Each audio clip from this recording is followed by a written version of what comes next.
Ce laboratoire s'inscrit de plein pied dans la stratégie d'Intel. Ce qui est important de dire, c'est qu'à Sophia Antipolis, nous ne faisons pas de la recherche et développement pour Sophia Antipolis, nous ne faisons pas de la recherche et développement pour la France, nous faisons de la recherche et développement mondial pour Intel. Celui-ci est intéressant, parce qu'il a une marque, pour ceux qui ne voient pas, mais vous voyez au moins la couleur, orange et un petit logo Intel Inside.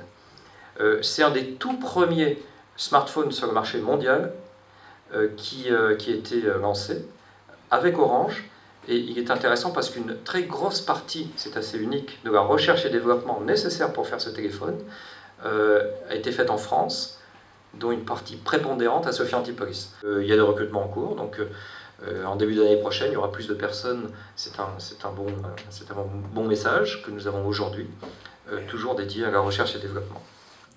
Nous ancrons encore un peu plus notre activité R&D sur Sophia Antipolis, mais nous gagnons aussi une capacité de croissance qui nous permet non seulement de développer l'activité existante, mais aussi de diversifier pour rendre nos mobiles plus performants et plus innovants.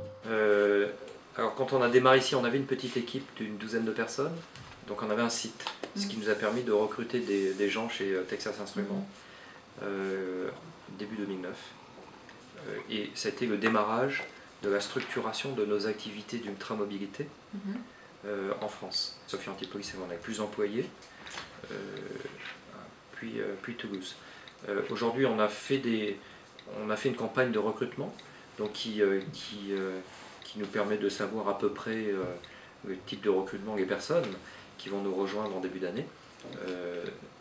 Il n'y a pas aujourd'hui de décision ou de plan de reprise, quelque chose qui soit formalisé de près ou de loin, qui pourrait être lié au deuxième plan, c'est un deuxième plan de Texas Instruments.